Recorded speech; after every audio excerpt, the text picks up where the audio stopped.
so good afternoon. Good afternoon. Can you please introduce yourself? Absolutely. I am SYBO and I'm the co-founder of SYBO Games, together with my partner Sylvester. We founded the company in 2010, where we did a joint company, just him and I.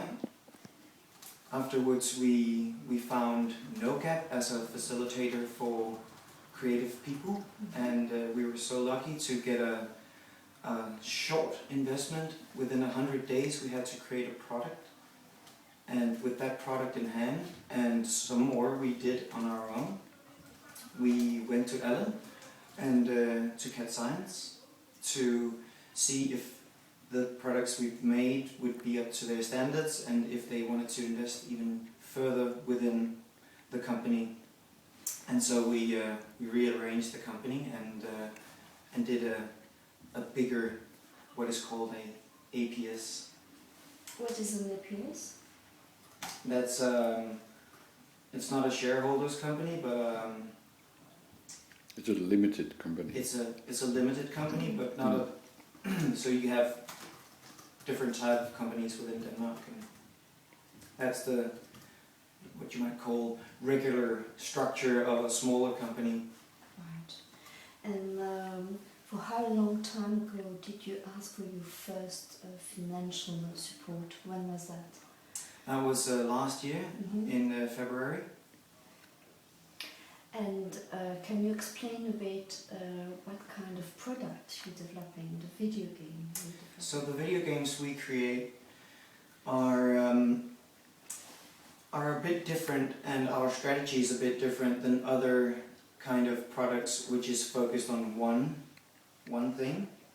What we do is we develop a whole bunch of different games, and we see where the market's going and where it's best to take these different prototypes. And so we create something that looks great very fast, and then we try to feel where to go with these, if we need publishers or anything else. And our strategy has gone from trying to make and publish a game within 1 month, yes, quite incredible, to at least a 3-month production, because what we found was that we didn't have enough time to really get into nailing it and polishing it. We had all the gameplay and all the graphics, and it worked really well, but what we experienced on the iOS market, which we're publishing on as the only platform, was that people are very critic about what they get on the iOS, and there's a bunch of stuff on there that's not really great. But if you have to really succeed, you have to nail it and polish what we call the hell out of it. So really make it smooth. And this is what we're doing now. What would be the added value of your product compared to other video games on the market? So what's the added value of our products would be that we see what works, and then we just take it a step further and do it that much better. So in the beginning we wanted to invent the wheel every time, basically, and we did get some really great gameplay out of that. But what is really working, and what has worked throughout the history of iOS and the telephone games, is that Angry Birds, for instance, as we all know, is actually a copy of an older game. But what they did was they made better graphics, cuter graphics, and then they polished the hell out of it. They really made it very, very smooth and accessible for anybody.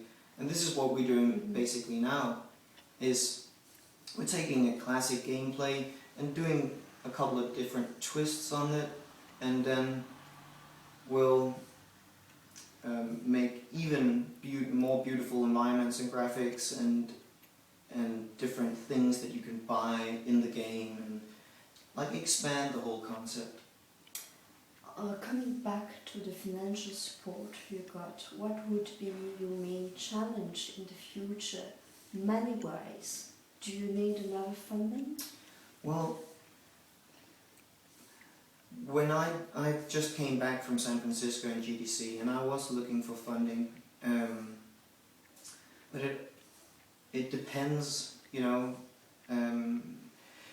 We could use more funding. We could also make a success within the next productions, 2 or 3 productions we have in the works, and then we wouldn't need any more funding. We have still some time to run within the company, and so